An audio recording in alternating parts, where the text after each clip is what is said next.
자식에게 전화를 걸까 말까 망설이다 핸드폰을 내려놓으신 적이 있나요? 믿었던 친구의 무심한 한마디에 밤잠을 설친 적은요? 우리는 평생 남과 가까워지려 애쓰며 살았습니다. 하지만 쇼펜하우어는 말합니다. 인간은 서로의 가시를 견디지 못해 결국 멀어질 수밖에 없는 고슴도치와 같다고 말이죠.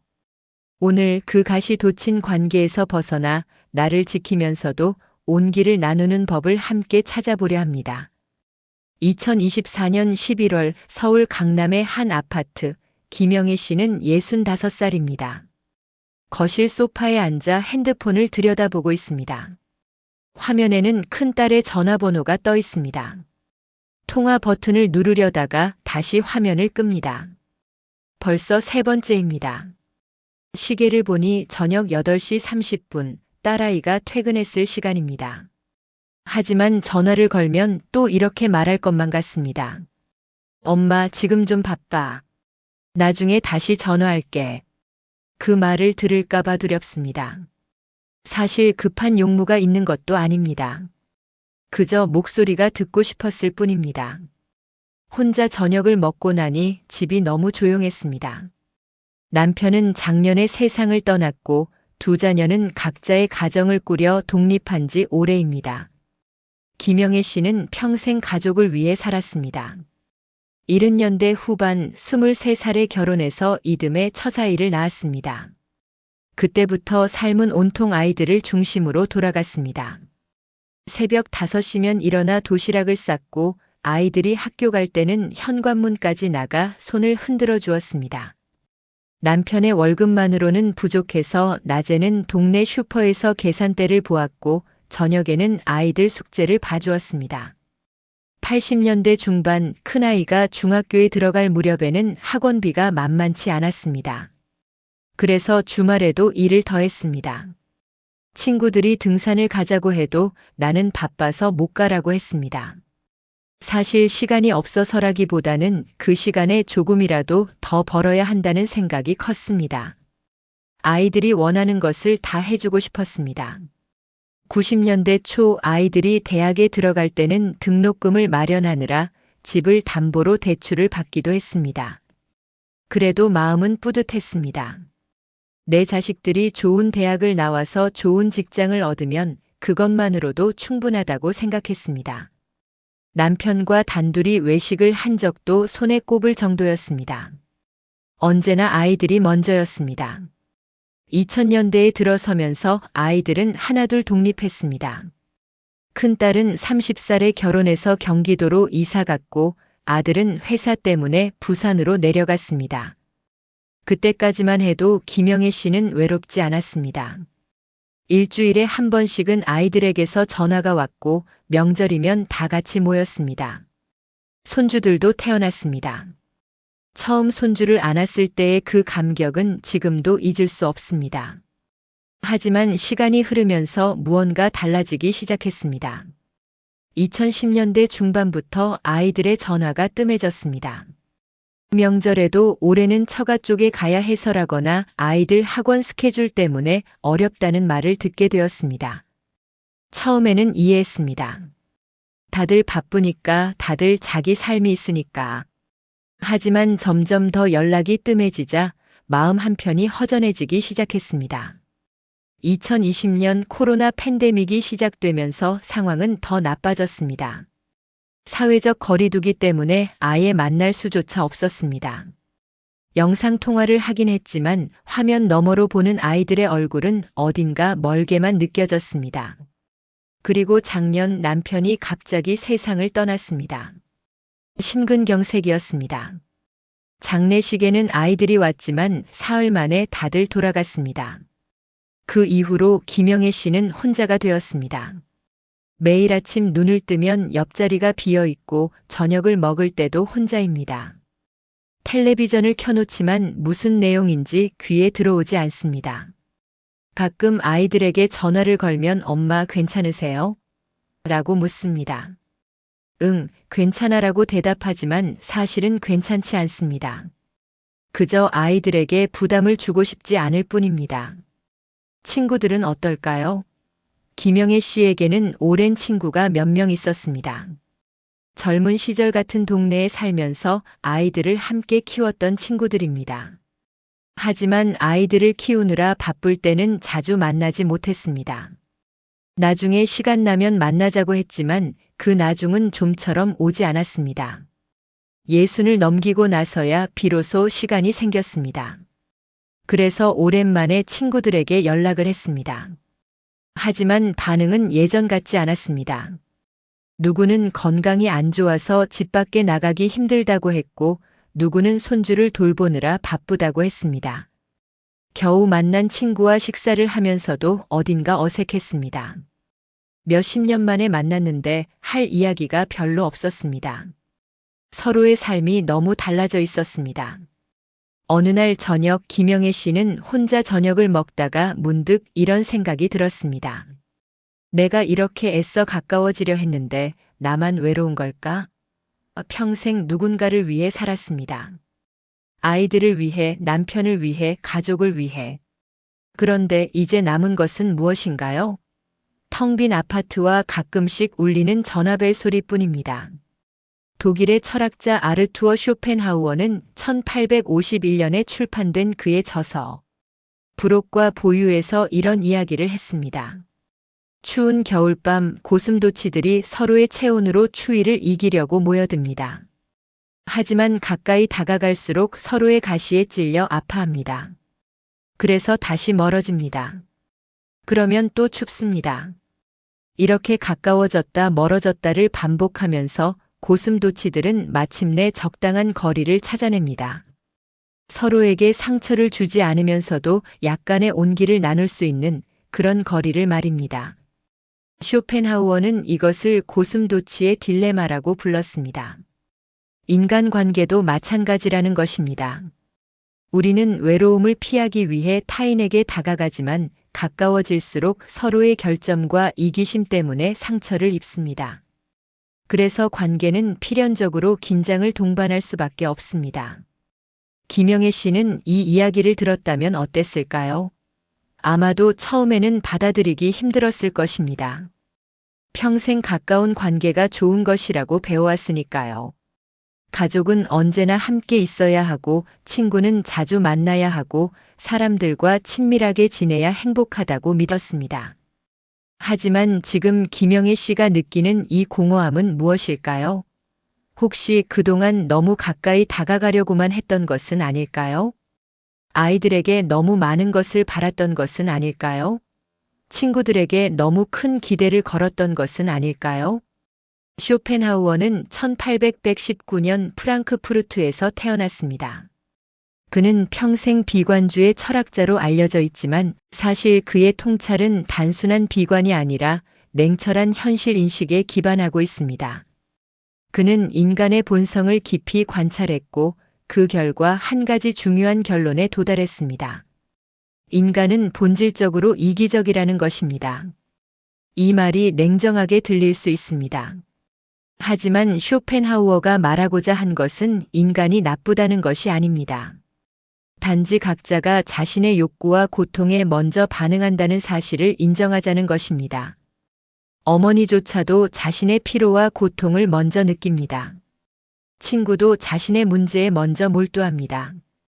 이것은 도덕적 결함이 아니라 생물학적 본성입니다. 김영애 씨가 아이들에게서 기대했던 것은 무엇이었을까요? 아마도 내가 이렇게 헌신했으니 아이들도 나를 헌신적으로 대해줄 것이라는 기대였을 것입니다. 하지만 아이들은 자신의 삶을 살아가느라 바쁩니다. 직장에서의 스트레스, 배우자와의 관계, 자녀 양육의 부담. 이 모든 것이 아이들의 마음을 채우고 있습니다. 그들이 엄마를 사랑하지 않는 것이 아닙니다. 단지 자신의 삶이 먼저인 것뿐입니다. 쇼펜하우어는 그의 주저 의지와 표상으로서의 세계에서 이렇게 썼습니다. 인간의 모든 행위는 결국 자신의 의지를 충족시키려는 욕망에서 비롯된다. 이 말은 2025년을 사는 우리에게도 여전히 유효합니다. 우리는 타인이 나를 이해해 줄 것이라고 기대합니다. 내가 힘들 때 위로해 줄 것이라고 믿습니다. 하지만 실제로는 그렇지 않은 경우가 더 많습니다. 김영애 씨의 친구들을 생각해 봅시다. 그들도 각자의 고통을 안고 살아갑니다. 무릎이 아파서 걷기 힘든 친구, 남편과 사별한 슬픔을 안고 있는 친구, 자식 문제로 고민하는 친구. 모두가 자신의 겨울밤을 견디느라 바쁩니다. 그런 상황에서 다른 사람의 추위까지 함께 나누기는 쉽지 않습니다. 이것이 바로 쇼펜하우어가 말한 기대의 배신입니다. 우리는 관계에 너무 많은 것을 기대합니다. 타인이 나를 완전히 이해해 줄 것이라고, 내가 필요할 때 언제나 곁에 있어 줄 것이라고, 내가 베푼 만큼 돌려받을 것이라고 믿습니다. 하지만 이런 기대는 대부분 충족되지 않습니다. 왜냐하면 타인도 자신의 가시를 가진 고슴도치이기 때문입니다. 김영애 씨는 소파에서 일어나 베란다로 갑니다. 밖은 이미 어둡습니다. 11월의 찬바람이 유리창을 흔듭니다. 아래층 아파트에서는 불이 켜져 있고 어딘가에서는 저녁을 먹는 가족들의 웃음소리가 희미하게 들려옵니다. 김영애 씨는 문득 깨닫습니다. 모두가 각자의 삶을 살아가고 있다는 것을, 그리고 그것이 잘못된 것이 아니라는 것을. 쇼펜하우어의 고슴도치 이야기는 단순히 비관적인 메시지가 아닙니다. 오히려 그것은 우리에게 중요한 진실을 알려줍니다. 관계에서 상처받는 것은 당신이 나쁜 사람이어서가 아니라는 것, 상대방이 악의를 가져서도 아니라는 것, 단지 인간이라는 존재가 본래 그렇게 설계되어 있다는 것입니다. 우리는 모두 가시를 가지고 있습니다. 때로는 의도하지 않았는데도 상대방에게 상처를 줍니다. 때로는 상대방의 가시에 찔려 아파합니다. 그리고 그것은 누구의 잘못도 아닙니다. 그저 인간관계의 본질일 뿐입니다. 김영애 씨는 핸드폰을 다시 듭니다. 여전히 딸의 전화번호가 화면에 떠 있습니다. 하지만 이번에는 통화 버튼을 누르지 않습니다. 대신 이렇게 생각합니다. 딸아이도 자기 삶이 있겠지. 나도 내 삶을 살아야겠구나. 이 생각이 슬픈 것만은 아닙니다. 어딘가 해방감 같은 것도 느껴집니다. 추운 겨울밤 고슴도치들은 여전히 온기를 찾아 헤맵니다. 하지만 이제 그들은 알게 됩니다. 너무 가까이 다가가면 상처받는다는 것을, 그리고 그 상처는 피할 수 없다는 것을. 그렇다면 우리가 할 수 있는 것은 무엇일까요? 바로 적당한 거리를 찾는 것입니다. 상처받지 않으면서도 완전히 얼어붙지 않을 만큼의 거리를 말입니다. 김영애 씨는 잠을 이루지 못하는 밤이 많아졌습니다. 새벽 2시, 3시에 눈이 떠지면 천장을 바라보며 과거를 떠올립니다. 특히 자주 떠오르는 기억이 하나 있습니다. 2018년 봄, 남편이 아직 건강하던 시절의 일입니다. 그날은 김영애 씨의 60번째 생일이었습니다. 평소처럼 특별한 기대는 하지 않았습니다. 아이들이 바쁘다는 것을 알고 있었으니까요. 하지만 마음 한구석에는 작은 희망이 있었습니다. 혹시 깜짝 파티라도 준비해 주지 않을까? 하는 생각이었습니다. 텔레비전 드라마에서 본 것처럼 가족들이 모여서 케이크를 들고 나타나는 그런 장면을 상상했습니다. 아침부터 핸드폰을 자주 확인했습니다. 큰딸에게서 문자 메시지가 왔습니다. 엄마 생일 축하해요. 바빠서 못 가요. 나중에 식사 한번 해요. 짧은 문장이었습니다. 이모티콘 하나 없는 건조한 메시지였습니다. 아들에게서는 오후 4시가 되어서야 전화가 왔습니다. 엄마 생일 축하해. 미안, 회의 중이라 짧게 할게. 건강하시고. 통화는 30초도 채 걸리지 않았습니다. 저녁이 되었습니다. 남편이 우리 둘이라도 외식하자고 했습니다. 동네 중국집에 갔습니다. 짜장면과 탕수육을 시켰습니다. 남편이 아이들이 바쁘니까 이해해야지라고 말했습니다. 김영애 씨는 고개를 끄덕였습니다. 하지만 짜장면을 먹는 내내 목이 메었습니다. 60해를 살아온 자신의 생일을 중국집 플라스틱 의자에 앉아서 보내고 있다는 사실이 슬펐습니다. 집으로 돌아오는 길 남편이 편의점에서 작은 케이크를 샀습니다.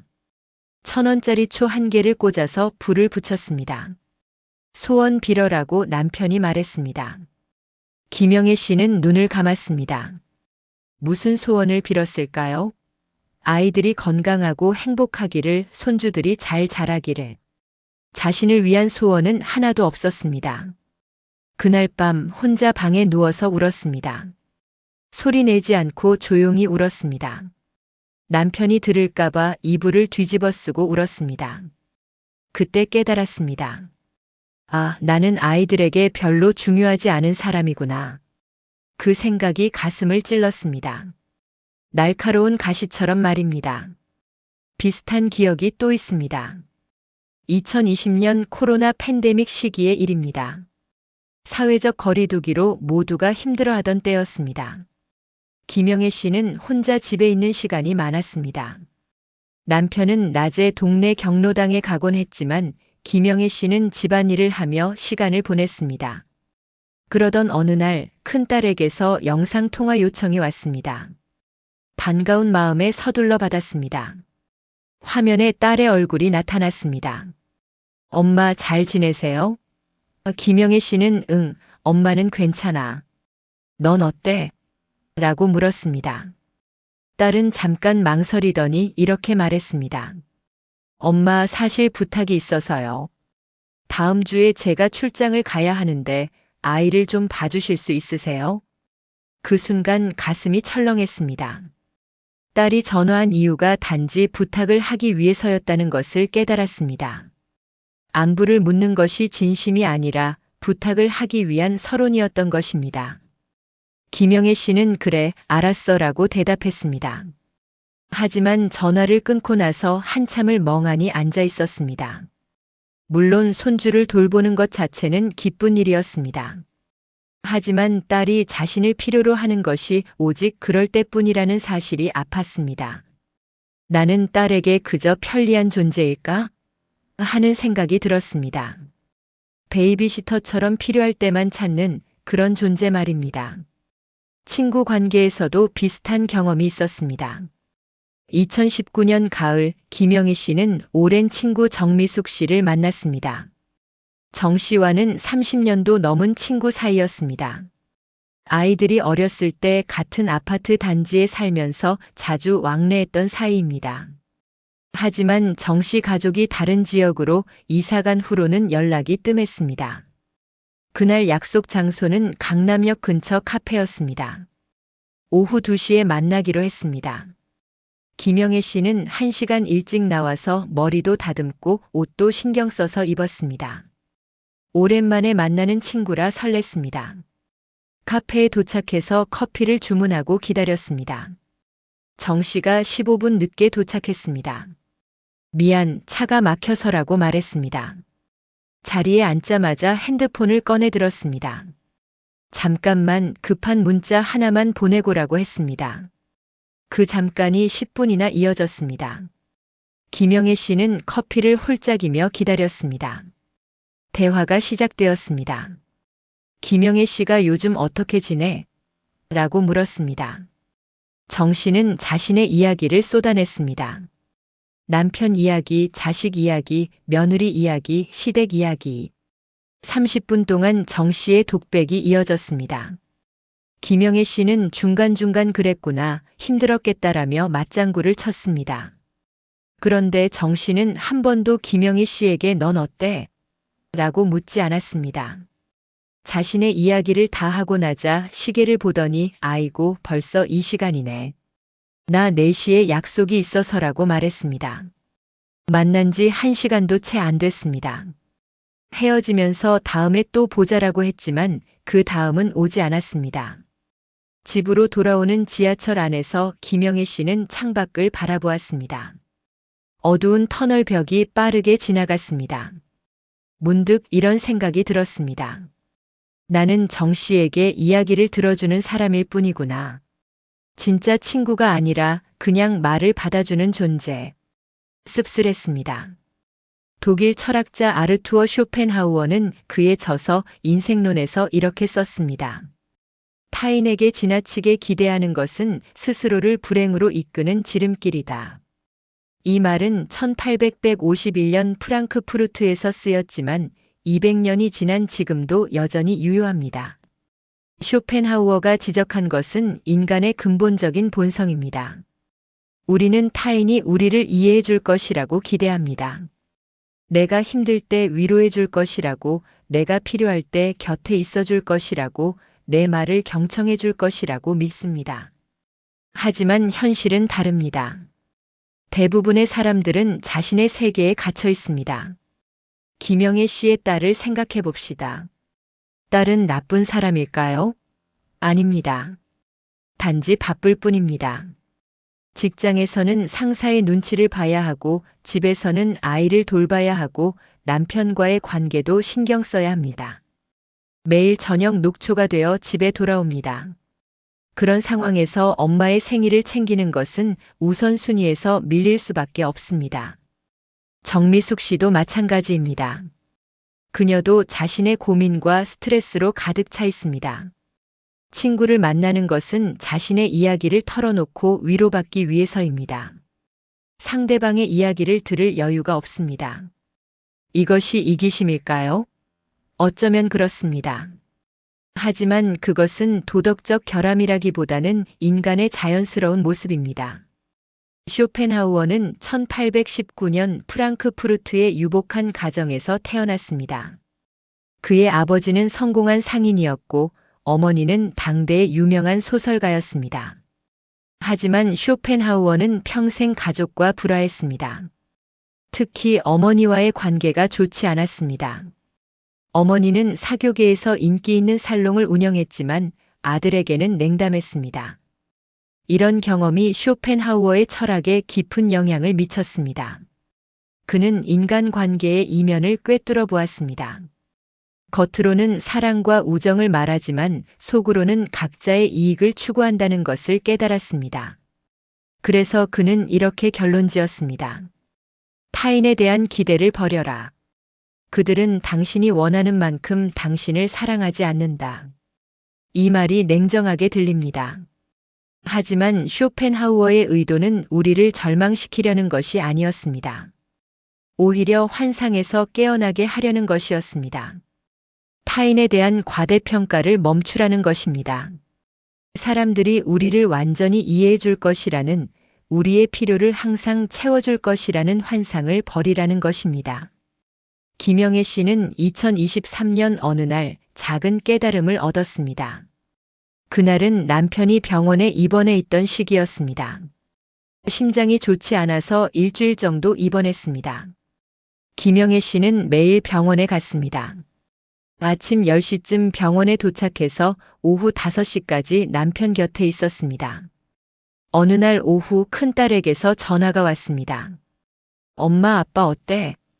김영애 씨는 많이 좋아지셨어 라고 대답했습니다. 그러자 딸이 말했습니다. 그럼 다행이네. 엄마, 저 이번 주말에 회사 워크숍이 있어서 못 가요. 다음 주에 갈게요. 전화는 거기서 끝났습니다.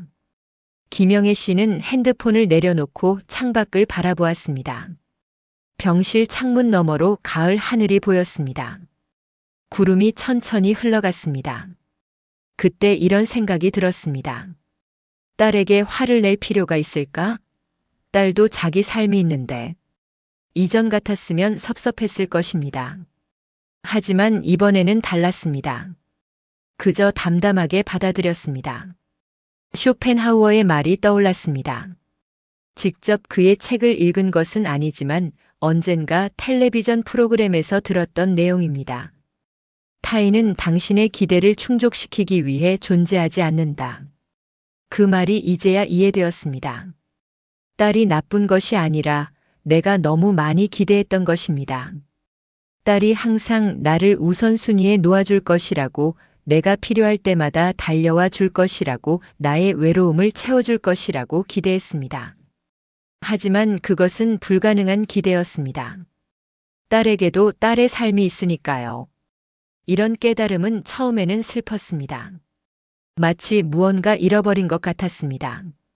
평생 믿어왔던 것이 무너지는 느낌이었습니다. 하지만 동시에 이상한 해방감도 느껴졌습니다. 더 이상 기대하지 않으니 실망할 일도 없었습니다. 더 이상 상처받지 않으니 마음이 편해졌습니다. 쇼펜하우어는 그의 주저 의지와 표상으로서의 세계에서 인간의 고통에 대해 깊이 탐구했습니다. 이 책은 1819년에 출판되었지만 당시에는 거의 주목받지 못했습니다. 하지만 나중에 이 책은 서양 철학사에서 가장 중요한 저작 중 하나로 평가받게 됩니다. 쇼펜하우어에 따르면 인간의 고통은 욕망에서 비롯됩니다. 우리는 끊임없이 무언가를 원합니다. 사랑받기를, 인정받기를, 이해받기를 원합니다. 하지만 이 욕망은 채워지지 않습니다. 왜냐하면 타인도 똑같이 자신의 욕망에 갇혀 있기 때문입니다. 김영애 씨의 경험을 다시 돌아봅시다.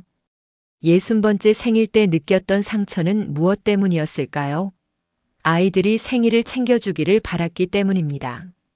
정미숙 씨와의 만남에서 느꼈던 실망은 무엇 때문이었을까요? 친구가 자신의 이야기를 들어주기를 원했기 때문입니다. 모든 상처의 뿌리에는 기대가 있었습니다. 타인이 나를 특별하게 대해줄 것이다라는 기대, 내가 중요한 사람이라고 느끼게 해줄 것이다라는 기대. 하지만 쇼펜하우어는 말합니다. 이런 기대를 버리라고. 타인을 과대평가하지 말라고. 이것이 냉정한 조언처럼 들릴 수 있습니다. 하지만 실제로는 자유를 주는 조언입니다. 타인에 대한 기대를 내려놓으면 그들의 행동에 일희일비하지 않게 됩니다. 전화가 오지 않아도 괜찮습니다. 생일을 잊어버려도 괜찮습니다. 무심한 말을 해도 괜찮습니다. 왜냐하면 애초에 기대하지 않았으니까요. 김영애 씨는 2024년 가을 남편이 세상을 떠난 후 몇 달이 지났을 때 일기를 쓰기 시작했습니다. 평생 일기를 써본 적이 없었지만 혼자 있는 시간이 많아지니 생각을 정리할 필요를 느꼈습니다.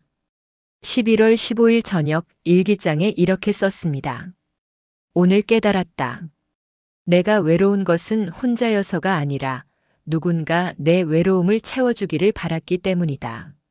아이들이, 친구들이, 누군가가 나를 구해주기를 기다렸다. 하지만 아무도 오지 않았다. 그래서 원망했다. 하지만 이제 안다. 그들이 오지 않은 것이 아니라 내가 너무 많이 바란 것이다. 이 깨달음은 김영애 씨에게 중요한 전환점이 되었습니다. 타인의 가시에 찔려본 후에야 비로소 보이는 것들이 있었습니다. 사람들은 악의가 있어서 상처를 주는 것이 아니라 그저 자신의 삶에 바쁘기 때문이라는 것. 그리고 그것은 잘못이 아니라 자연스러운 일이라는 것. 쇼펜하우어는 평생 고독하게 살았습니다. 결혼하지 않았고 가까운 친구도 많지 않았습니다. 프랑크푸르트의 작은 아파트에서 혼자 살면서 책을 읽고 글을 썼습니다. 많은 사람들이 그를 괴팍한 노인이라고 생각했습니다. 하지만 그는 자신의 선택에 만족했습니다. 타인에게 기대하지 않았기에 실망할 일도 없었습니다. 물론 쇼펜하우어의 삶이 완벽한 답은 아닙니다. 완전히 고립되어 사는 것이 해결책은 아니니까요.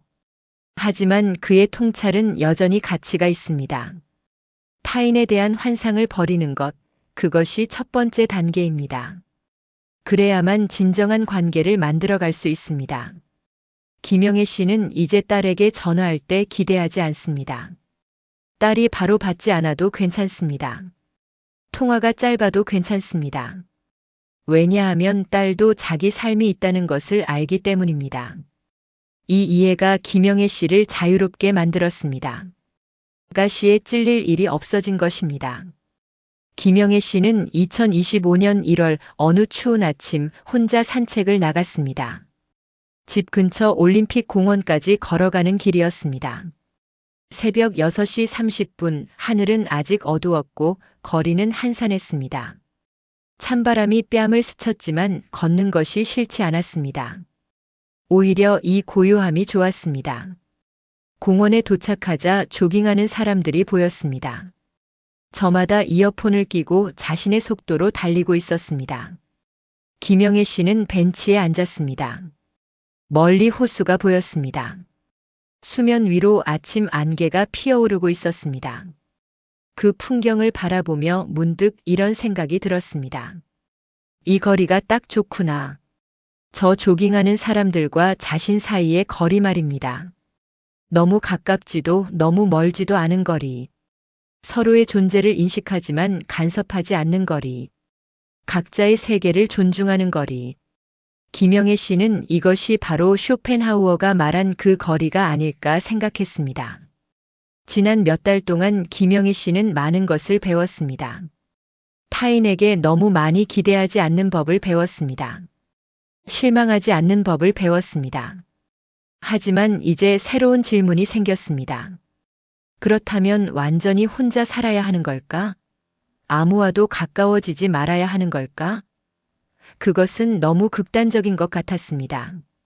쇼펜하우어는 그의 저서 불옥과 보유에서 고슴도치의 비유를 들었습니다. 하지만 이야기의 핵심은 단순히 멀어지라는 것이 아니었습니다.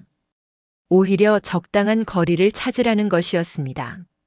너무 가까우면 서로의 가시에 찔리지만 너무 멀면 추위에 얼어 죽습니다. 그 중간 지점, 바로 그곳을 찾는 것이 지혜입니다. 김영애 씨는 2025년 2월부터 작은 실험을 시작했습니다. 딸과의 관계에서 새로운 방식을 시도해 보기로 한 것입니다. 이전에는 딸에게 자주 전화를 걸었습니다. 일주일에 서너 번씩 안부를 물었고 딸이 바쁘다고 하면 서운해했습니다. 하지만 이제는 달랐습니다. 2월 15일 딸의 생일이었습니다. 이전 같았으면 아침 일찍 전화를 걸어서 축하 노래를 불러주고 저녁에는 식사 약속을 잡으려고 했을 것입니다.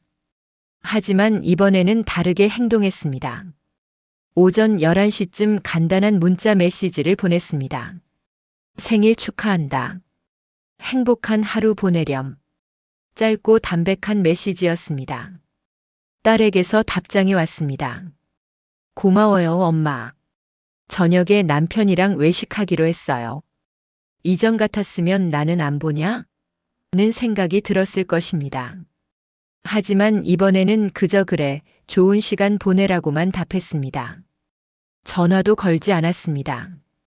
딸의 하루를 침범하고 싶지 않았습니다. 저녁이 되었습니다. 김영애 씨는 혼자 저녁을 먹었습니다. 간단하게 김치찌개를 끓였습니다. 텔레비전을 켜고 뉴스를 봤습니다. 외롭지 않았습니다. 오히려 마음이 편했습니다. 딸에게 미안한 감정을 심어주지 않았다는 것, 딸의 생일을 딸의 방식대로 보내도록 했다는 것이 뿌듯했습니다. 밤 9시쯤 딸에게서 전화가 왔습니다. 엄마, 식사 잘했어요. 근데 엄마 오늘 전화 안 하시길래 좀 이상했어요. 괜찮으세요? 김영애 씨는 웃으며 대답했습니다. 응, 엄마는 괜찮아. 내 생일인데 내가 하고 싶은 대로 보내는 게 맞지. 딸이 말했습니다. 다음 주말에 집에 갈게요, 엄마. 김영애 씨는 전화를 끊고 나서 깨달았습니다. 거리를 두니 오히려 딸이 먼저 다가왔다는 것을. 이전에는 자신이 너무 가까이 붙어 있어서 딸이 부담스러웠을 수도 있다는 것을. 적당히 물러나니 딸에게 숨 쉴 공간이 생긴 것입니다. 독일의 철학자 쇼펜하우어는 1860년 프랑크푸르트에서 72살의 나이로 세상을 떠났습니다. 그가 죽기 전 마지막으로 남긴 글들 중에는 인간관계의 기술에 대한 단상들이 있었습니다. 그는 이렇게 썼습니다. 예의는 타인과 나 사이에 완충장치를 만드는 것이다. 너무 가까워지지 않도록, 그러나 완전히 단절되지도 않도록. 이것이 바로 정중한 무관심의 미덕입니다. 쇼펜하우어가 제안한 이 개념은 단순한 냉담함이 아닙니다. 오히려 세련된 배려입니다. 상대방의 영역을 존중하고 자신의 영역도 지키는 것. 상대방을 바꾸려 하지 않고 있는 그대로 두는 것. 하지만 동시에 나의 핵심 가치는 침범당하지 않도록 보이지 않는 선을 긋는 것입니다. 김영애 씨는 이 개념을 친구 관계에도 적용해 보았습니다.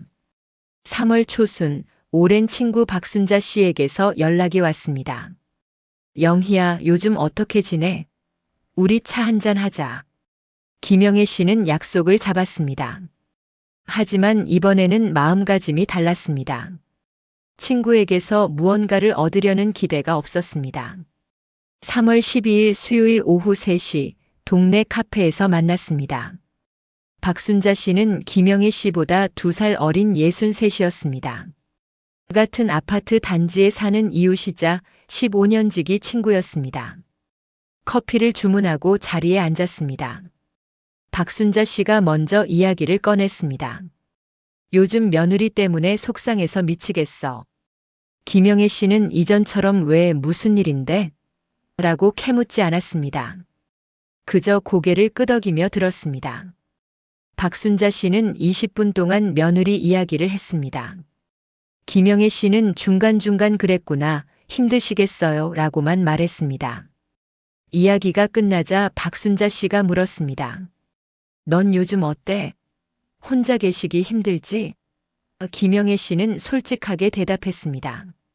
처음에는 힘들었는데 이제는 괜찮아요. 혼자 있는 시간도 나쁘지 않더라고요. 박순자 씨가 놀란 표정으로 물었습니다. 정말? 난 혼자 있으면 너무 외로운데. 김영애 씨는 자신이 어떻게 변화했는지 설명하지 않았습니다. 친구를 설득하려 하지도 않았습니다. 그저 사람마다 다르니까요 라고만 말했습니다. 이것이 바로 정중한 무관심입니다. 친구의 고민을 들어주되 그것을 해결해 주려고 애쓰지 않는 것. 친구가 자신의 방식대로 살아가도록 두는 것. 1시간 정도 이야기를 나누고 헤어졌습니다. 집으로 돌아오는 길 김영애 씨는 가벼운 마음이었습니다. 이전 같았으면 친구의 고민을 듣고 나서 며칠 동안 그 이야기를 곱씹었을 것입니다. 어떻게 도와줄까? 무슨 말을 해줘야 할까? 하고 고민했을 것입니다. 하지만 이제는 그러지 않았습니다. 친구의 문제는 친구의 것이고 자신의 삶은 자신의 것이라는 것을 알았습니다. 쇼펜하우어의 제자이자 친구였던 율리우스 프라우엔슈테트는 1859년 스승과 나눈 대화를 기록으로 남겼습니다. 그 중 하나가 이것입니다. 스승님, 그렇다면 우리는 타인과 어떤 관계를 맺어야 합니까?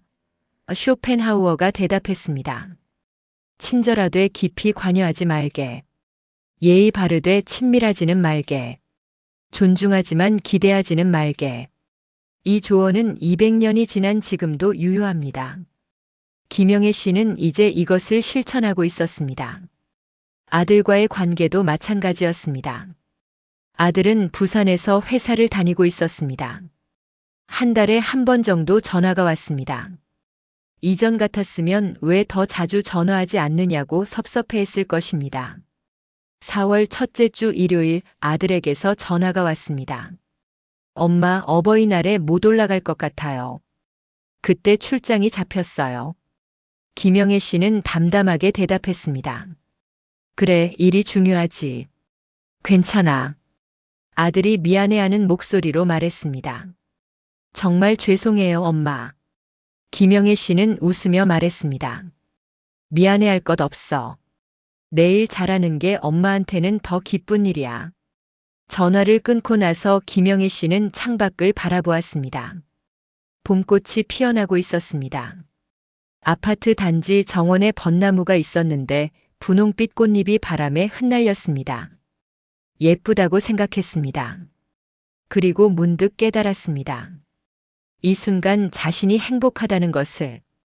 어버이날에 아들이 오지 않는다는 사실이 슬프지 않았습니다. 오히려 아들이 미안해하지 않아도 되게 해준 것이 뿌듯했습니다.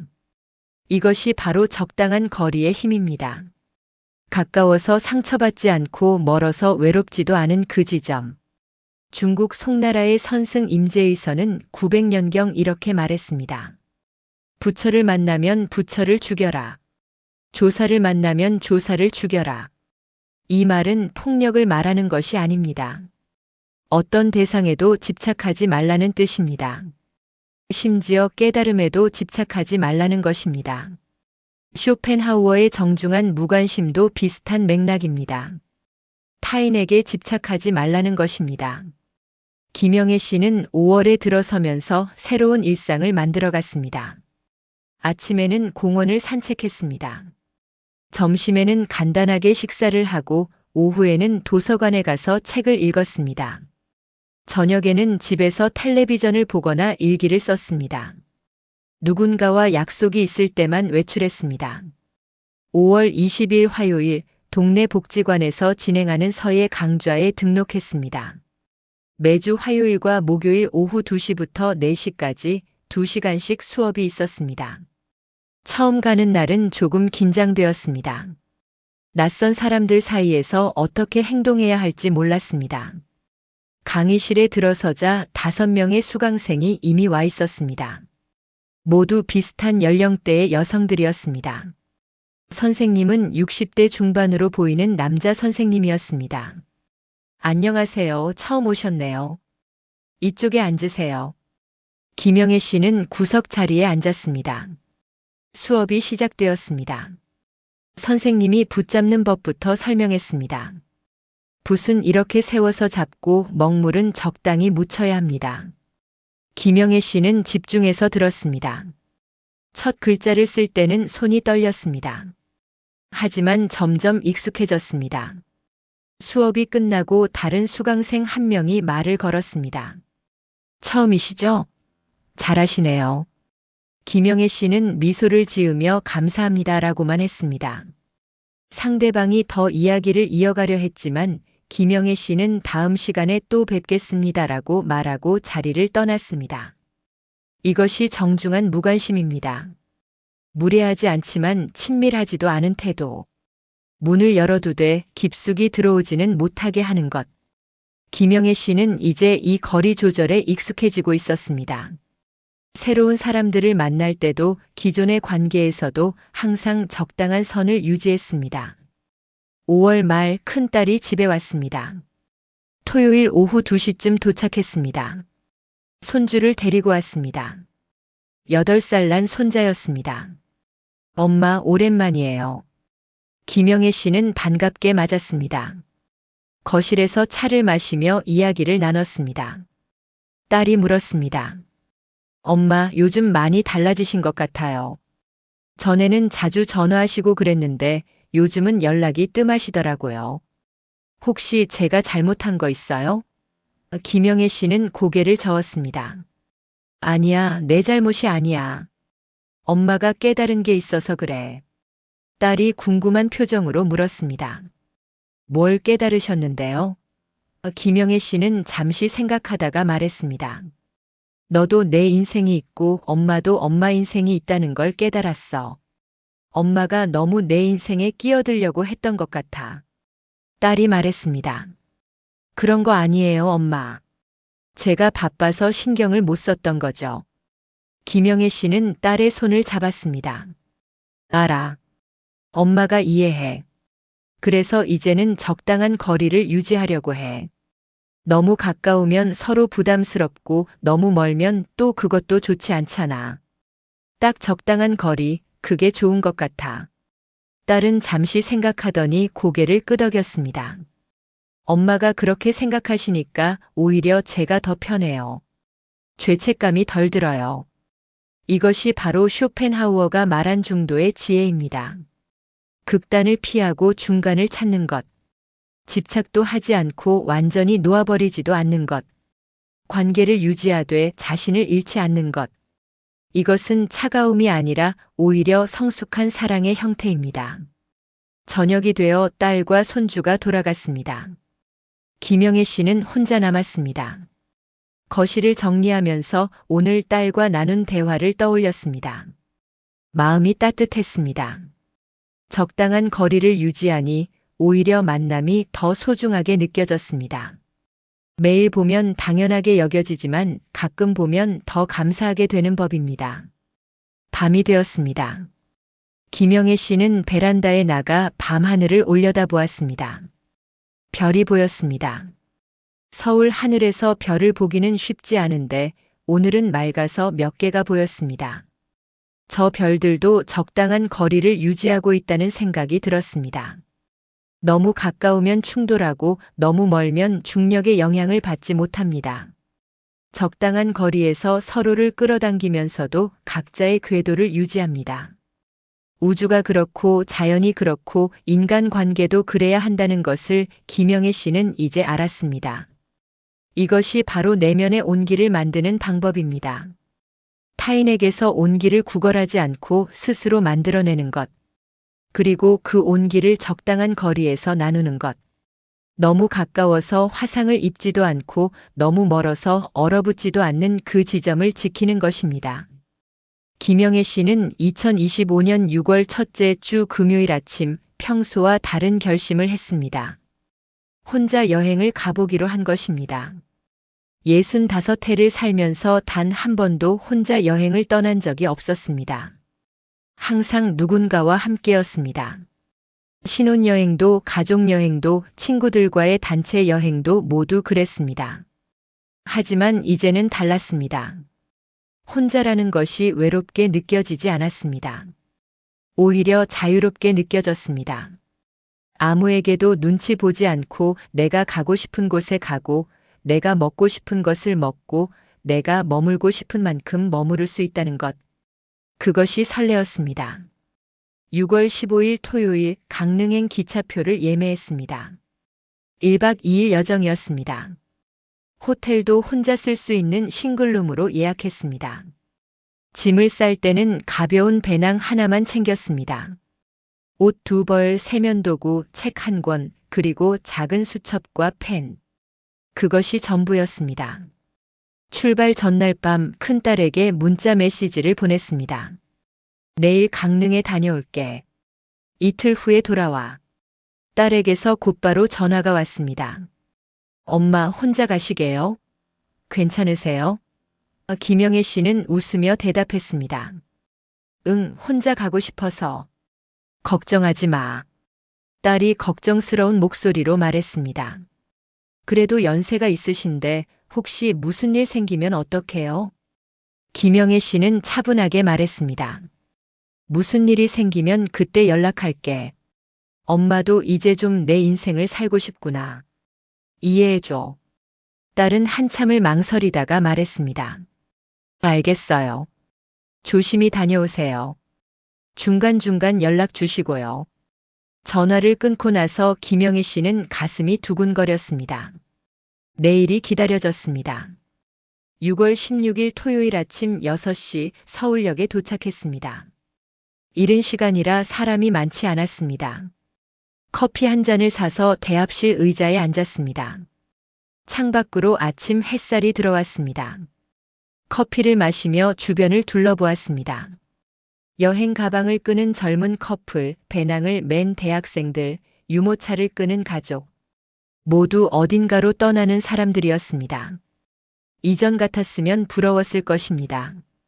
나도 저렇게 누군가와 함께 떠나면 좋을 텐데 하고 생각했을 것입니다. 하지만 지금은 달랐습니다.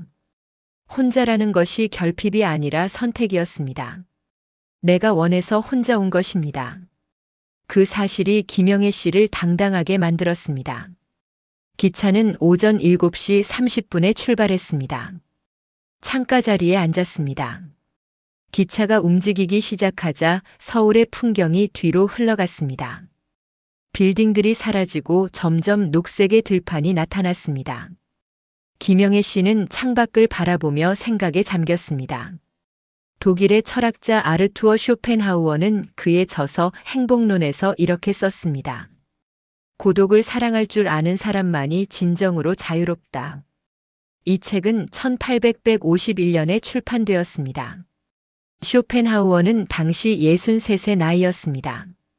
평생 혼자 살면서 깨달은 지혜를 책에 담았습니다. 쇼펜하우어에 따르면 대부분의 사람들은 고독을 두려워합니다.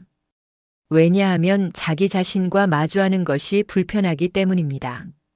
그래서 끊임없이 타인을 찾고 모임에 나가고 무언가로 시간을 채우려고 합니다. 하지만 진정으로 풍요로운 내면을 가진 사람은 혼자 있어도 지루하지 않습니다. 오히려 혼자 있는 시간을 즐깁니다. 김영애 씨는 이제 그것을 이해하기 시작했습니다. 혼자 있다는 것은 버려진 것이 아니라 선택받은 것입니다. 자신만의 시간을 가질 수 있다는 것, 그것은 특권입니다. 2시간 반 정도 지나 기차는 강릉역에 도착했습니다. 오전 10시였습니다. 역을 나서자 바다 냄새가 났습니다. 짠 내음이 코끝을 스쳤습니다. 택시를 타고 호텔로 갔습니다. 경포대 근처의 작은 부티크 호텔이었습니다. 체크인을 하고 방에 들어갔습니다. 작지만 깔끔한 방이었습니다. 창문을 열자 바다가 보였습니다. 김영애 씨는 배낭을 내려놓고 한참 동안 창밖을 바라보았습니다. 파란 바다와 하얀 구름, 모래사장을 걷는 사람들. 모든 것이 평화로웠습니다. 이 순간, 이 공간에 오직 자신만 있다는 것이 좋았습니다. 누구에게 어디 갈까? 뭐 먹을까? 물을 필요가 없었습니다. 모든 결정이 자신의 것이었습니다. 점심시간이 되었습니다. 호텔 근처를 걸으며 식당을 찾았습니다. 골목길에 작은 일식집이 보였습니다. 혼자서도 식사하는 손님 환영이라는 팻말이 붙어 있었습니다. 들어가서 창가 자리에 앉았습니다. 연어덮밥을 주문했습니다. 음식이 나왔습니다. 정갈하게 담긴 연어와 밥, 된장국 한 그릇. 김영애 씨는 천천히 먹었습니다. 서두를 필요가 없었습니다. 누군가를 기다리게 할 걱정도 없었습니다. 한 입 한 입 음미하며 먹었습니다. 연어의 부드러운 식감, 밥의 찰기, 된장국의 구수함. 모든 것이 감사했습니다. 식사를 마치고 나와서 해변으로 걸어갔습니다. 오후 1시쯤이었습니다. 햇살이 따가웠지만 바람이 시원했습니다. 신발을 벗고 모래사장을 걸었습니다. 발바닥에 닿는 모래의 감촉이 좋았습니다. 파도 소리를 들으며 걸었습니다. 해변에 나무 벤치가 있었습니다. 그곳에 앉아서 배낭에서 책을 꺼냈습니다. 프랑스 작가 장폴 사르트르의 구토였습니다. 1938년에 출판된 이 소설을 김영애 씨는 젊었을 때 읽어보려 했지만 너무 어려워서 포기했었습니다. 하지만 이제 다시 도전해보고 싶었습니다. 책을 펼쳤습니다. 나는 존재한다. 세계는 존재한다. 그리고 나는 세계가 존재한다는 것을 안다. 첫 문장부터 묵직했습니다. 천천히 읽어 내려갔습니다. 이해되지 않는 부분도 있었지만 상관없었습니다. 급할 것이 없었습니다. 한 페이지를 읽고 나서 잠시 멈춰 바다를 바라보았습니다. 그리고 다시 책으로 돌아왔습니다. 2시간 동안 그렇게 책을 읽었습니다. 30페이지 정도 읽었습니다. 많이 읽은 것은 아니지만 깊이 읽었습니다. 예전에는 책을 빨리 읽는 것이 중요하다고 생각했습니다. 많이 읽어야 한다고 생각했습니다. 하지만 지금은 달랐습니다. 천천히 음미하며 읽는 것이 더 가치 있다는 것을 알았습니다. 오후 4시쯤 해변을 떠나 동네를 산책했습니다. 좁은 골목길을 따라 걸었습니다. 오래된 담벼락, 작은 카페들, 고양이가 낮잠 자는 모습, 모든 것이 새롭게 보였습니다. 이전에 가족과 함께 왔을 때는 보이지 않던 것들이었습니다. 그때는 항상 누군가와 대화하느라, 어디로 갈지 의논하느라 바쁘었습니다. 하지만 지금은 오직 보는 것에만 집중할 수 있었습니다. 작은 화랑이 보였습니다. 현대미술 전시회라는 팻말이 붙어 있었습니다. 김영애 씨는 평소 미술에 관심이 없었습니다. 하지만 오늘은 들어가 보고 싶었습니다. 입장료는 5,000원이었습니다. 표를 끊고 들어갔습니다. 화랑 안에는 10점 정도의 그림이 걸려 있었습니다. 추상화들이었습니다. 무엇을 그린 것인지 알 수 없는 그림들이었습니다. 이전 같았으면 이게 뭐야? 하고 금방 나왔을 것입니다.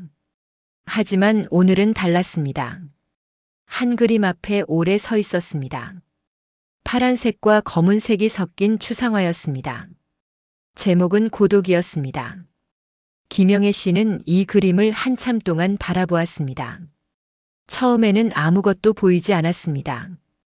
그저 물감이 칠해진 캔버스일 뿐이었습니다. 하지만 계속 보니 뭔가가 보이기 시작했습니다. 파란색 속에 검은색이 스며들어 있었습니다. 하지만 검은색이 파란색을 지배하지는 않았습니다. 서로 섞이면서도 각자의 색을 유지하고 있었습니다. 김영애 씨는 이것이 자신의 삶과 비슷하다고 생각했습니다. 고독이라는 검은색과 평화라는 파란색이 섞여 있는 살. 슬프지만 아름다운 살. 화랑을 나오면서 방명록에 짧은 글을 남겼습니다. 고독은 검은색이 아니라 파란색입니다. 오늘 그것을 배웠습니다. 서툰 글이었지만 진심이 담긴 글이었습니다. 화랑 주인이 미소를 지으며 말했습니다. 좋은 감상평이네요. 감사합니다. 저녁이 되었습니다. 호텔 근처 횟집에 들어갔습니다. 혼자 회를 먹는다는 것이 처음에는 어색했습니다. 하지만 주문하고 나니 괜찮았습니다. 작은 모둠회와 소주 한 병을 주문했습니다. 회가 나왔습니다. 싱싱한 광어와 연어, 도미가 접시에 담겨 있었습니다. 한 점을 집어 입에 넣었습니다. 쫄깃한 식감과 신선한 맛이 입안 가득 퍼졌습니다. 소주를 한 잔 따라서 마셨습니다.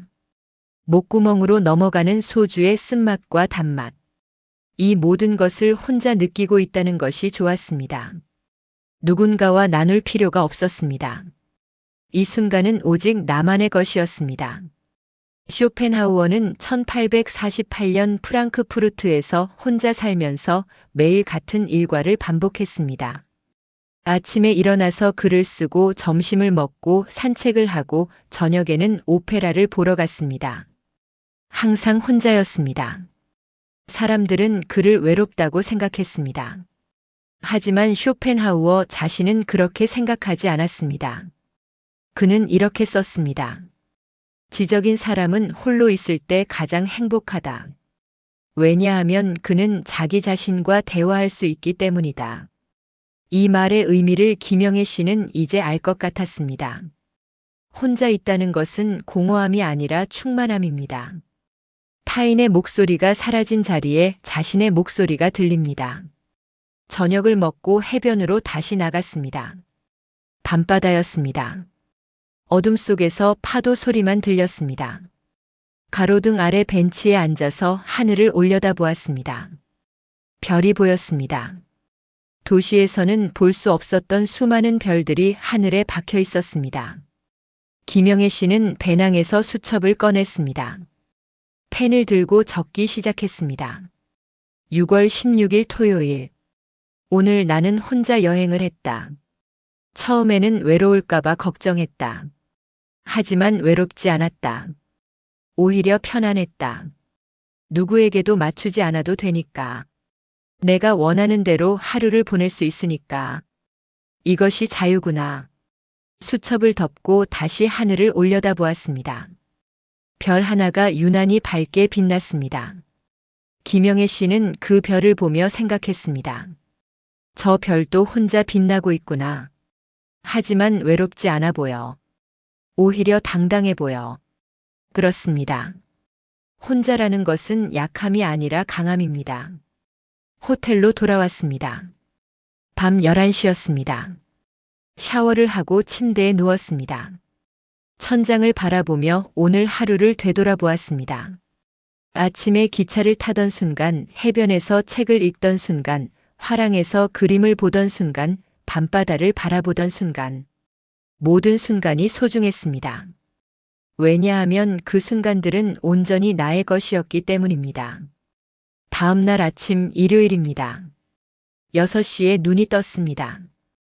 일찍 일어나는 습관이 몸에 배어 있었습니다. 창문을 열자 아침 바다가 보였습니다. 해가 떠오르고 있었습니다. 수평선 너머에서 붉은 태양이 천천히 모습을 드러냈습니다. 김영애 씨는 그 장면을 사진으로 찍지 않았습니다. 그저 눈으로 보고 마음에 담았습니다. 체크아웃 시간은 11시였습니다. 그 전까지 시간이 있었습니다. 호텔 근처를 산책하기로 했습니다. 아침 7시 거리는 조용했습니다. 가게들은 아직 문을 열지 않았습니다. 산책로를 따라 걸으며 김영애 씨는 깊이 숨을 들이마셨습니다. 바다 내음이 섞인 공기가 폐를 채웠습니다. 1시간 정도 걸었습니다. 다시 호텔로 돌아와 짐을 챙겼습니다. 많지 않은 짐이었습니다. 배낭 하나에 다 들어갔습니다. 체크아웃을 하고 역으로 갔습니다. 오후 1시 기차를 예약했습니다. 그 전에 점심을 먹기로 했습니다. 역 근처 국밥집에 들어갔습니다. 순두부찌개를 주문했습니다. 뜨끈한 국물을 한 숟가락 떠서 마셨습니다. 몸이 따뜻해졌습니다. 밥 한 공기를 다 비웠습니다. 배가 부르고 마음이 든든했습니다. 식사를 마치고 역 대합실에서 기차를 기다렸습니다. 기차에 올랐습니다. 오는 길과 같은 창가 자리였습니다. 기차가 출발했습니다. 강릉의 풍경이 멀어졌습니다. 김영애 씨는 창밖을 바라보며 생각했습니다. 나는 이 여행에서 무엇을 얻었을까? 특별한 것을 본 것도 아니고 대단한 경험을 한 것도 아닙니다. 그저 혼자 시간을 보냈을 뿐입니다. 하지만 그것으로 충분했습니다. 혼자서도 행복할 수 있다는 것을 확인했습니다. 타인이 없어도 내 삶이 의미 있다는 것을 깨달았습니다. 이것이 바로 쇼펜하우어가 말한 지적인 자족입니다. 스스로 가진 것만으로도 충분히 즐거울 수 있는 능력. 그것을 김영애 씨는 이 여행에서 발견했습니다. 서울역에 도착했습니다. 오후 3시 30분이었습니다. 집으로 돌아가는 지하철 안에서 큰딸에게 문자를 보냈습니다. 잘 다녀왔어. 정말 좋은 시간이었어. 딸에게서 곧 답장이 왔습니다. 다행이에요, 엄마. 다음에 또 어디 가실 거예요? 김영애 씨는 미소를 지으며 답했습니다. 아마도. 집에 도착했습니다. 문을 열고 들어서니 익숙한 공간이었습니다. 하지만 이제 이 공간이 외롭게 느껴지지 않았습니다. 오히려 안식처처럼 느껴졌습니다. 나만의 공간, 나만의 세계. 여기서 나는 누구에게도 방해받지 않고 나로 존재할 수 있습니다. 고독이라는 이름의 화려한 외출에서 돌아온 김영애 씨는 이제 혼자라는 것의 진정한 의미를 알았습니다. 김영애 씨는 2025년 9월 어느 화창한 오후 아파트 베란다에서 차를 마시고 있었습니다. 국화차였습니다. 노란 국화 꽃잎이 뜨거운 물에 천천히 펼쳐지는 모습을 바라보며 미소를 지었습니다. 창밖으로는 가을 하늘이 보였습니다. 높고 푸른 하늘, 흰 구름 몇 점. 완벽한 오후였습니다. 지난 1년 동안 많은 것이 변했습니다. 남편이 세상을 떠난 후 느꼈던 그 공허함은 이제 없었습니다. 아이들에게서 느꼈던 서운함도 사라졌습니다. 친구들에 대한 기대도 내려놓았습니다. 하지만 이 모든 것을 잃은 것이 아니었습니다. 오히려 더 많은 것을 얻었습니다. 가장 큰 변화는 마음의 평화였습니다.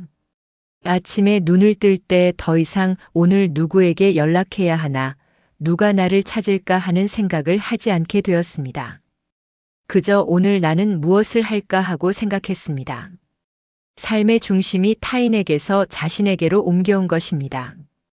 9월 15일 금요일 큰딸이 전화를 했습니다. 엄마, 이번 주말에 시간 있으세요? 집에 좀 갈까 하는데. 김영애 씨는 차분하게 대답했습니다. 토요일은 서예 수업이 있어. 일요일은 괜찮아. 딸이 잠시 놀란 듯 말했습니다. 아, 엄마도 스케줄이 있으시네요. 그럼 일요일에 갈게요. 이전 같았으면 언제든지 와, 엄마는 괜찮아 하고 자신의 일정을 미뤘을 것입니다. 하지만 이제는 달랐습니다. 자신의 시간도 소중하다는 것을 알았습니다. 그리고 놀라운 것은 이렇게 솔직하게 말하니 딸도 오히려 편해한다는 것이었습니다. 엄마에게 미안해할 필요가 없어졌기 때문입니다. 9월 17일 일요일 오전 11시 딸이 도착했습니다. 손주도 함께 왔습니다.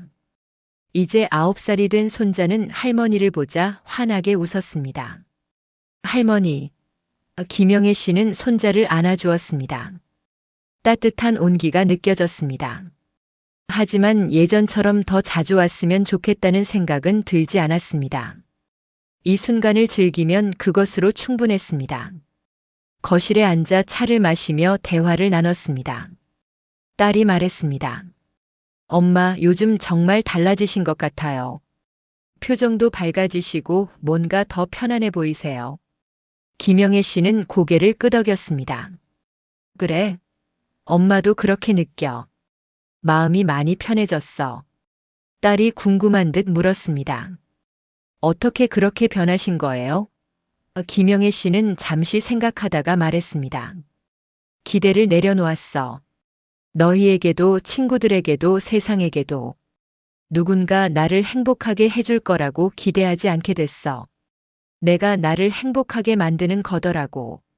딸이 조용히 말했습니다. 엄마, 그동안 제가 엄마한테 잘 못해드린 것 같아요. 미안해요. 김영애 씨는 딸의 손을 잡았습니다. 아니야, 내 잘못이 아니야. 엄마가 너무 많은 걸 바랐던 거야. 이제는 알아. 너도 내 인생이 있고 엄마도 엄마 인생이 있다는 걸. 그게 자연스러운 거더라고.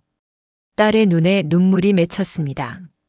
엄마가 그렇게 말씀해 주시니까 오히려 제가 더 자주 오고 싶어지네요.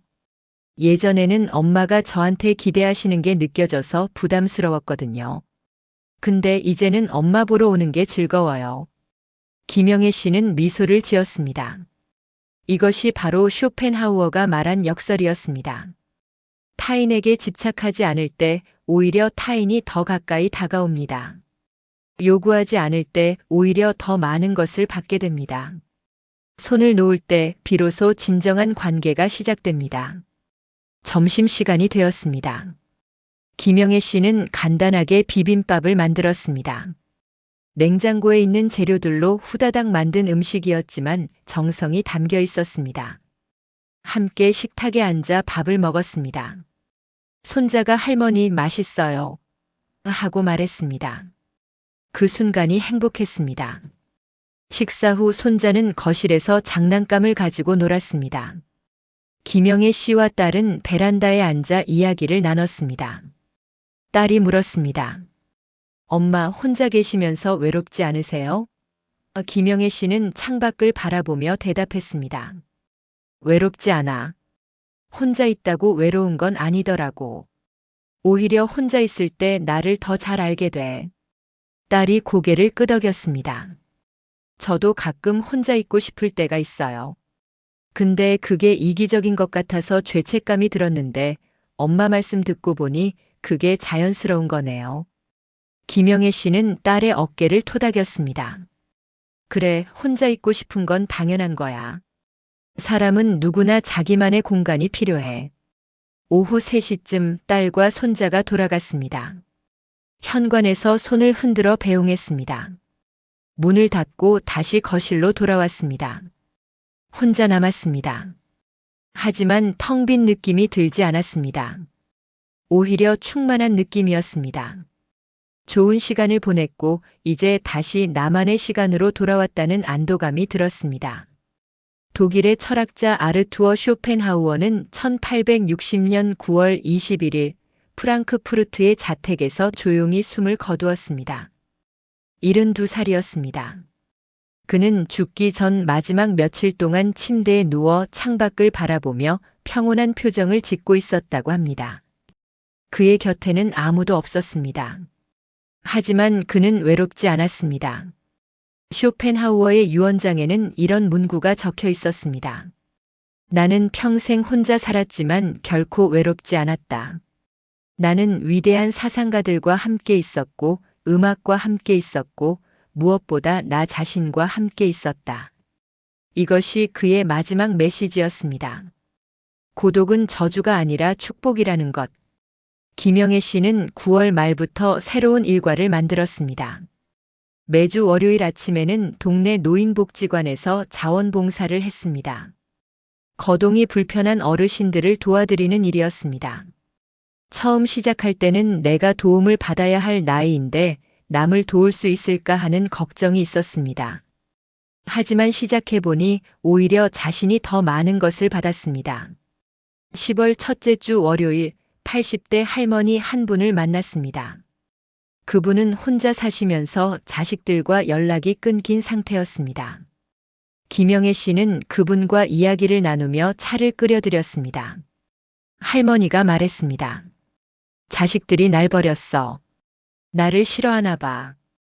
김영애 씨는 조용히 대답했습니다. 아마 바쁘실 거예요. 자식들도 자기 삶이 있으니까요. 할머니가 고개를 저었습니다. 아니야, 내가 뭘 잘못했나 봐. 김영애 씨는 할머니의 손을 잡았습니다.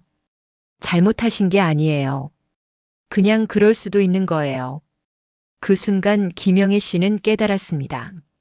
예전에 자신이 바로 저 할머니 같았다는 것을. 자식들이 자주 연락하지 않으면 자신을 탓하고 버림받았다고 생각했던 것을. 하지만 이제는 알았습니다.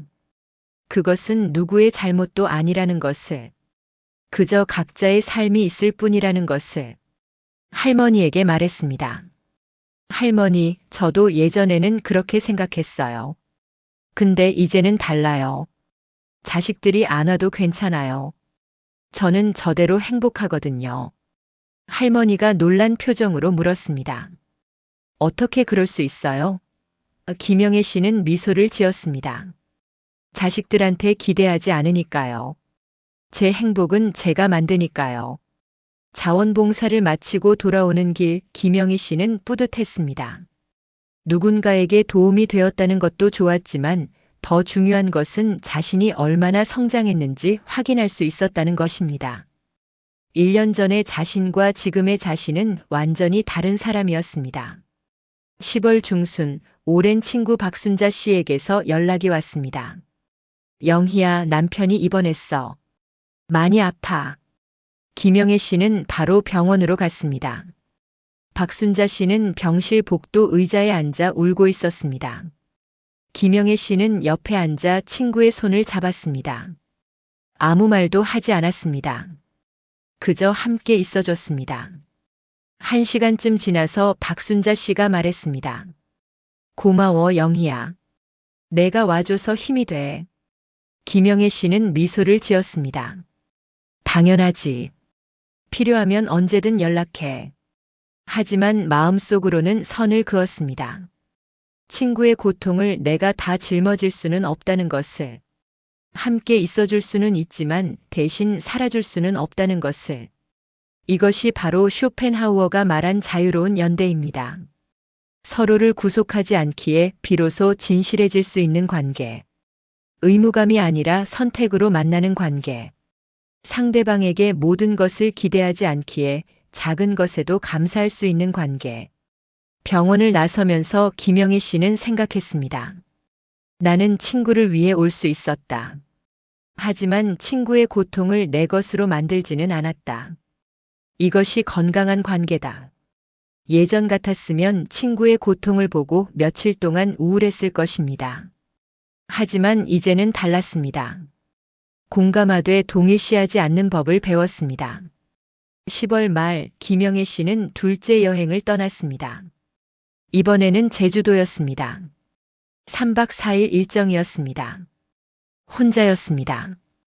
공항 게이트를 통과할 때 옆에서 한 커플이 다투고 있었습니다. 왜 내 말은 안 들어? 너만 생각해. 내 기분은 생각 안 해? 김영애 씨는 그들을 보며 생각했습니다. 저렇게 가까이 붙어 있으니 부딪히는구나. 제주도에서의 사흘은 평화로웠습니다. 해안도로를 따라 걸었고 박물관을 둘러봤고 작은 카페에서 책을 읽었습니다. 누구와도 다투지 않았고 누구에게도 맞출 필요가 없었습니다. 오롯이 자신만의 시간이었습니다. 마지막 날 저녁 호텔 발코니에서 일몰을 봤습니다. 붉은 해가 수평선 너머로 천천히 가라앉았습니다. 그 장면을 보며 김영애 씨는 눈물을 흘렸습니다. 슬퍼서가 아니었습니다. 감사해서였습니다. 이 나이에 이렇게 평화로운 마음으로 혼자 여행을 할 수 있다는 것이 이 순간을 온전히 느낄 수 있다는 것이 프랑스 철학자 장자크 루소는 1782년에 출판된 그의 마지막 저서 고독한 산책자의 몽상에서 이렇게 썼습니다. 나는 이제 혼자다. 하지만 내가 원하는 모습 그대로의 나다. 타인의 시선에서 벗어났기에 나는 진정한 나를 발견했다. 김영애 씨도 이제 그것을 알았습니다. 혼자라는 것은 버림받은 것이 아니라 선택한 것이라는 것을, 고독은 저주가 아니라 자유라는 것을, 타인의 인정 없이도 자신의 가치를 알 수 있다는 것을. 11월 초 김영애 씨는 66번째 생일을 맞았습니다. 작년 생일과는 완전히 달랐습니다. 아침에 일어나서 스스로에게 말했습니다. 생일 축하해, 영희야. 거울 속 자신을 보며 미소를 지었습니다. 주름이 있었지만 표정은 밝았습니다. 점심에는 좋아하는 일식당에 갔습니다. 혼자서 코스 요리를 주문했습니다. 천천히 음식을 음미하며 먹었습니다. 각 요리가 나올 때마다 감사했습니다. 이 순간, 이 음식, 이 평화. 모든 것이 선물이었습니다. 오후에는 영화를 보러 갔습니다. 프랑스 영화였습니다. 노년의 한 여성이 혼자 사는 이야기였습니다. 영화 속 주인공은 자식들과 멀리 떨어져 살았지만 행복했습니다.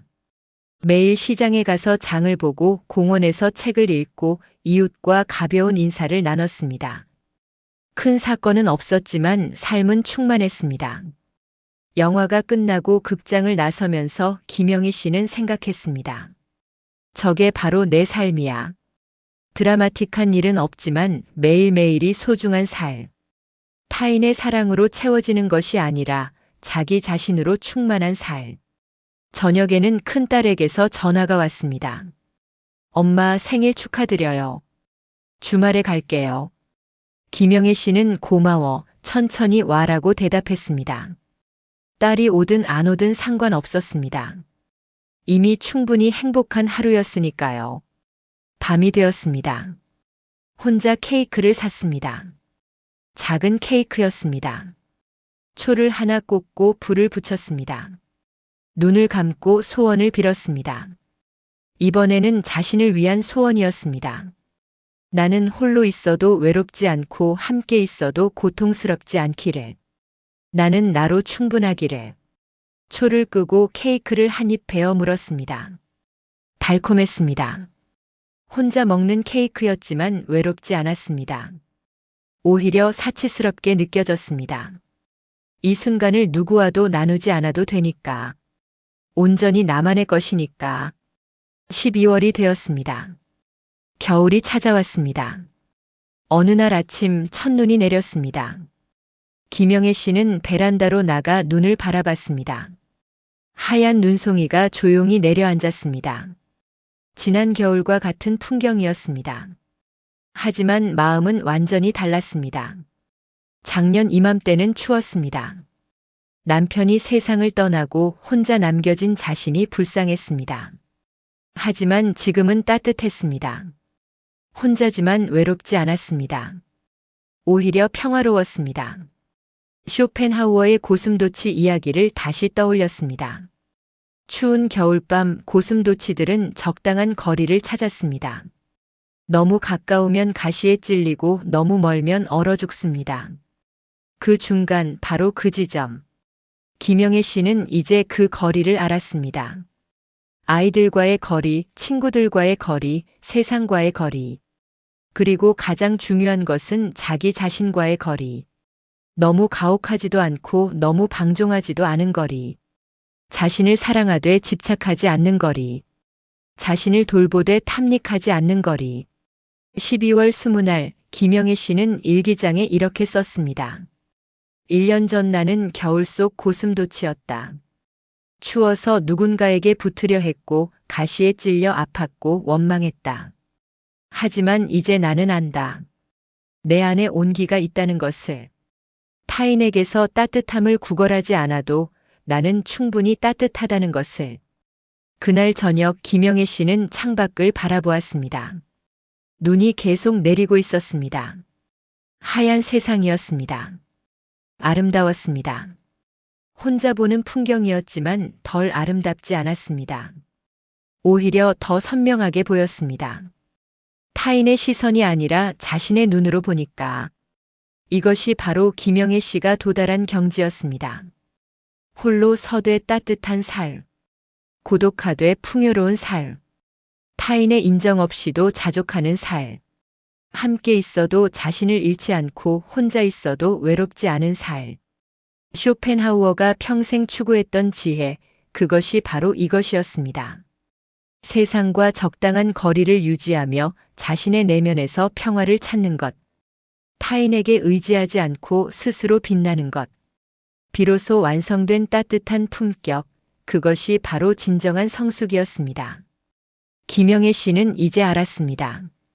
자신이 혼자로도 이미 충분히 아름다운 사람이라는 것을, 타인의 사랑이 없어도 자신의 사랑만으로도 충분하다는 것을, 이 깨달음이 그녀를 자유롭게 만들었습니다. 가시를 세우지 않아도 상처받지 않을 수 있었습니다. 왜냐하면 이미 자신 안에 모든 것이 있었으니까요.